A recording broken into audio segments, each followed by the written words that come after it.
guys, welcome back to World of Tanks with the Captain. Got a couple historical battles here, and what I've chosen to do is take out the T-34 and the Panzer IV, because what I found is most other people are only really taking out the SU-152s and like the KV-1Ss, and it's kind of the opposite of what the battles probably would be, which would be a lot more Panzer IVs and T-34s and tanks of that ilk, as opposed to tons of Tigers and Panthers. It doesn't seem like the teams are made up of the tanks that it should be quite yet. Like, this should probably mostly be T-34s and like a couple of these, but right now it's kind of balanced funny. I'm not sure if it's going to stay this way or if it's going to change too much, but right now it seems a little bit too favored towards the higher end, better tanks, and maybe that's just a result of no one playing the T-34. Had a bit of a rendering glitch. Not sure why that did that. It dropped me back to the desktop. So the T-34 does not get the 57mm. You are stuck with the second best gun that this tank gets, which only has 86 pen. So you're a little bit more limited in what you're able to do. You're able to actually penetrate the Panthers and the Panzer IVs pretty easily. I've never quite gotten the side of a Ferdinand yet, so I can't really comment on whether it's going to be able to pen that effectively, but moving around wise, it's not too bad. Like, you bounce every so often. You got to be pretty careful. Like, right now I'm just trying to scout for my team. That seems to be the role for this tank. It's kind of like playing team battles in a way, except all your tanks are Russian, or all your tanks are German or American at this point. I think this mode is a little bit held back by the fact that it's just using existing maps that really aren't very big. It doesn't feel as historical because it's just playing on a map that everyone's played on a million frickin' times, so it doesn't feel that special. But the tanks aren't that hard to drive, even with the modules they put on them. One of the things that does hold a lot of the tanks back is the radios aren't very good. You oftentimes lose contact with other tanks in your team because you get too far away. As you can see, I can pen the side of a Panther turret pretty easily. I hit him twice in a row. And that's the sound of a tank getting blown up in your vicinity. I assume that was somewhere around here. So I'm still just trying to spot these guys. Got a Panther there, another Panther there. Panzer IV directly to my front. And he just bit it right there. And I was able to shoot that Panther in the lower plate and do damage to him. Hit him in the turret. So I thought I was going to be able to make this out of here alive, but my team decided to just let me die. There wasn't really too much I could do there. I had a Panther to my front and a Panther to my left, and any of these guys decided to shoot at him, the guy that was killing me. I think they decided to shoot at him instead, but we had so many guys here. I'm not entirely sure why they weren't putting more effective fire into these guys, but we ended up winning this game anyway. So at least that part was good. But I just find it the amount of high-end SU-152 tank destroyers is a little bit off. I don't know why there isn't more SU-100s, or maybe the SU-100s weren't in this battle, but it seems a bit odd that there's this many of this tank. Hopefully in the end it'll be a lot more Churchill 3s, T-34s, T-70s, SU-85s, and just a couple of these. Same with on the other side, the Ferdinands, and a couple Tigers, maybe one or two Panthers, and the rest should be Panzer IVs and Panzer IIIs and Scout tanks and Stugs and Panzer IVs, things like that. So I'm hoping the mode ends up turning more into a game that's more similar to that, and hopefully they'll come up with maps that are designed specifically for historical battles, because it does feel a little bit odd that I'm playing on this map it's just so familiar. It doesn't feel new and special like the whole mode does. It kind of feels like a neat mode plastered on top of an already old feeling game. So I'll load up the battle I had in my Panzer IV, and you can see how less than average tank in these kind of battles can do, compared to seemingly the battles that are mostly made up of Panthers and Tigers and Ferdinands and Su-152s.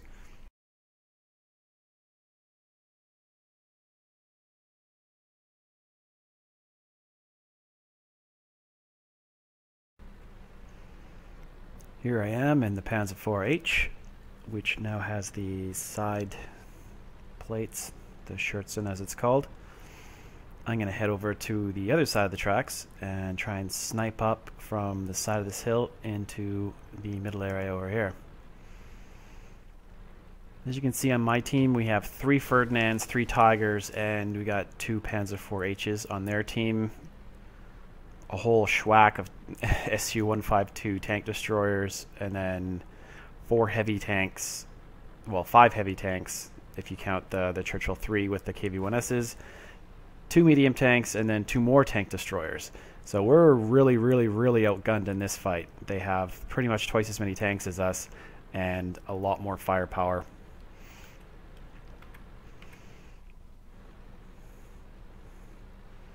It might have been a good idea for these guys to relocate back over here, but they chose not to.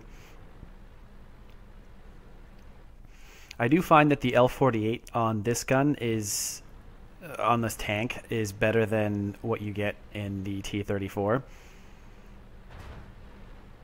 The accuracy is okay. It's average to above average, whereas the T-34's one, it takes quite a while to aim. I don't know. I just don't have as much confidence driving the T-34 in this historical battle as I do when I drive this thing. Probably because I like the L48 more than I like that other gun. So as you can see here, I've got a Tiger 1 here. I've got a Ferdinand to my 6.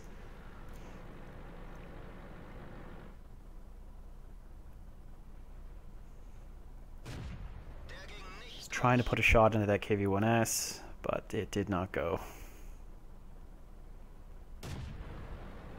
Don't want to hang around too long because this thing doesn't have too many hit points. But from what I remember, I think this thing is up 20 hit points from what it used to be. I think they maybe buffed the hit points. I can't remember. That may have happened. It may not have happened. So I've got some pretty good side shots on this Su-152. I am going to snipe because I'm pretty sure that the Su-152 can just kill me in one hit. So in this case, it feels a little bit more like War Thunder, where tanks can just kind of outright murder you. So you got to be careful. So I'm pulling up again. Put a shot into him. That was good. But so far we've lost both of our Ferdinands that were over on the other flank, which is bad. And the KV-1S tried to sneak up on me. So I turned around, pull one into him. But we got a Tiger there, so we're going to win this fight. Because the Tiger is more than a match for the KV-1S in this kind of battle, because the KV-1S does not have the 122mm gun. It has the gun it probably should have in a regular game. And the L48 is actually decent enough to be able to shoot through the turrets on the KV-1S, so that's also quite nice. So I take one in the side from that guy. I didn't have my armor angled properly. And I take that building out and blind fire a couple times here. But our Tiger's got his tracks taken off, and now they're capping. And I'm far enough away that I'm not going to probably be able to even get to those tracks, so I just kind of gave up at this point. There was no way we were going to win. They had a whole truckload of Su-152s left, so I just want to try and rack up as much damage as possible. So as you can see, like, this tank can actually penetrate the front of an Su-152, especially the sides. Not too bad at all. Hopefully I can get a kill on this guy. I don't know where that shot went. I don't know where that shot went. Maybe a building. So finally got the kill on one, and then we lose. So all in all, the mode feels neat. Like, I like the fact that we've got less tanks than the Russian side, but it does not feel balanced when they have that many high-end tank destroyers and that many heavy tanks with as many hit points as they've got. Like I said in the last video, it feels like they just need to rebalance how many higher-end tanks there are compared to the lower-end ones.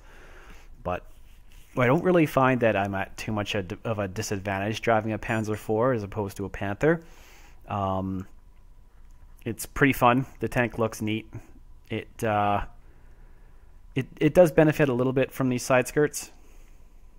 The developer said that they did actually account for something, unlike the skirts on the Panzer IV-S that I have. It says in 2 different spots in the wiki that they do something and then they don't do something. So I'm not sure if that tank is going to get a buff because this tank has the same sort of side skirts. But those ones are mesh. These ones are just outright metal. So who knows what the plan is for that. But yeah, I think this is neat. I do like being outnumbered. But on this map, there's too many tank destroyers that you can't see for you to play too brazenly. So it's interesting. It's definitely interesting.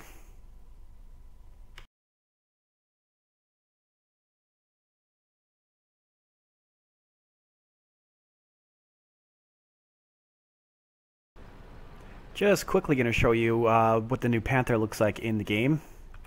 When you are playing in the actual battle, how it's lit and how it looks. It looks okay. It doesn't look anywhere near as good as it looks in the garage. One of the things that is nice though is that the road wheels actually move up and down independently now. You can see that they're all reacting differently to the environment. Bloop, bloop, bloop.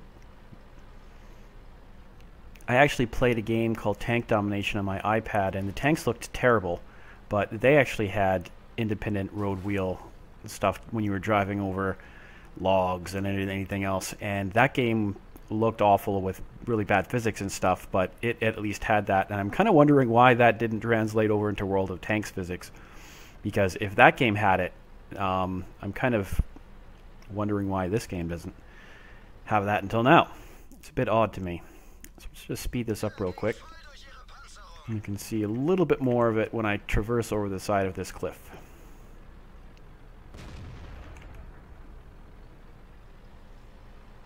You can see, slow down a little. I don't want to crush my tank too much.